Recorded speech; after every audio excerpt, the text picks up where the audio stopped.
Halo teman-teman semuanya. Halo, kami di sini akan melakukan praktikum apa? Kesetaraan kalori listrik. Ya. Selebihnya saksikan beberapa cuplikan berikut. Dalam fisika, kita mengenal prinsip kekekalan energi, di mana energi dapat bertransformasi dari satu bentuk ke bentuk lainnya, termasuk konversi energi listrik menjadi energi kalor panas yang merupakan dasar dari berbagai alat elektronik pemanas. Permasalahan mendasar dalam percobaan ini adalah bagaimana kita membuktikan dan mengukur secara kuantitatif hubungan antara dua bentuk energi yang berbeda tersebut, yang pada akhirnya akan mengantarkan kita pada penentuan nilai kesetaraan kalor listrik Joule. Secara teoritis, energi listrik W yang dilepaskan oleh satu daya pada elemen pemanas dapat dihitung berdasarkan tegangan volt, arus L, dan waktu T menggunakan rumus W sama dengan V kali L kali T. Berdasarkan asas Planck, energi listrik yang dilepas ini akan seluruhnya diserap oleh air dan kalorimeter, sehingga dikonversi menjadi energi kalor Q yang menyebabkan kenaikan suhu delta T, di mana Q bergantung pada massa M dan kalor jenis zat C.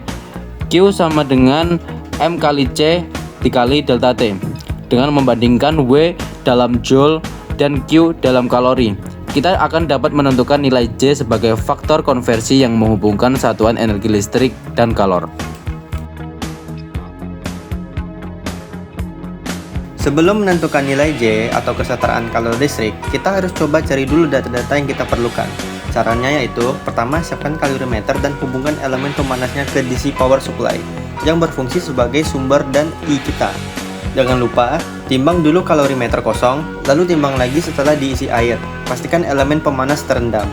Untuk mendapatkan massa air yang kita butuhkan, setelah semua siap, atur nilai V dan I di power supply.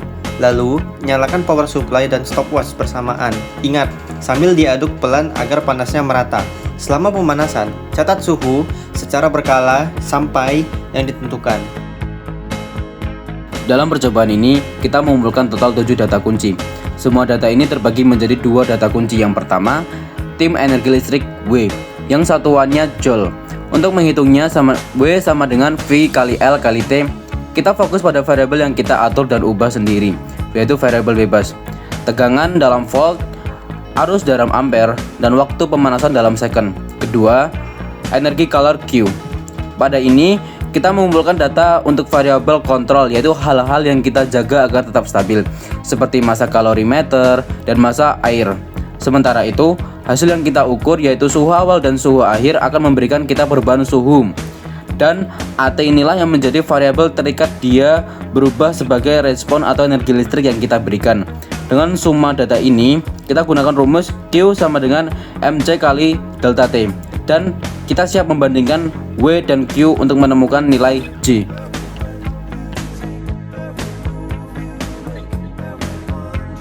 Berdasarkan data percobaan yang telah kami kumpulkan, langkah pertama dalam analisis adalah menghitung energi listrik yang diberikan ke sistem dan kalor yang diserap oleh air serta kalorimeter. Energi listrik dihitung menggunakan rumus W sama dengan V kali L kali T. Sedangkan kalor yang diserap dihitung dengan persamaan Q sama dengan MA kali CA ditambah MK kali CK dan dikali dengan delta T, di mana CA sama dengan 4,184 Joule kilogram Celcius dan CK sama dengan 0,9 Joule gram Celcius. Nilai kesetaraan kalori listrik kemudian ditentukan dari perbandingan Y sama dengan W per Q.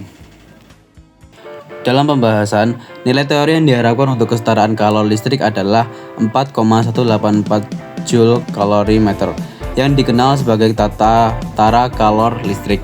Nilai yang kami peroleh adalah 0,565 Joule kalorimeter, jauh lebih kecil dari nilai teoritis. Ini menunjukkan adanya disipasi atau kehilangan energi yang signifikan selama percobaan. Kemungkinan besarnya, kalor yang dihasilkan oleh kumparan pemanas tidak seluruhnya diserap oleh air dan kalorimeter, melainkan hilang ke lingkungan sekitarnya. Faktor lain seperti ketidaksempurnaan isolasi kalorimeter, kesalahan dalam membaca amperemeter atau voltmeter, dan ketidakhomogenan suhu selama pengadukan juga berkontribusi terhadap perbedaan ini. Secara kesimpulan, percobaan ini berhasil mendemonstrasikan prinsip konversi energi listrik menjadi energi kalor. Meskipun nilai kesetaraan yang kami ukur yaitu 0,565 kurang lebih 0,168 Joule per kalor, tidak sesuai dengan nilai teori, hasil ini justru memberikan pelajaran penting tentang pentingnya mengendalikan faktor-faktor yang dapat menyebabkan kehilangan energi dalam sistem fisika eksperimen. Percobaan ini menekankan bahwa dalam kondisi ideal tanpa kehilangan kalor, nilai yang diukur akan mendekati 4,184 Joule per kalori.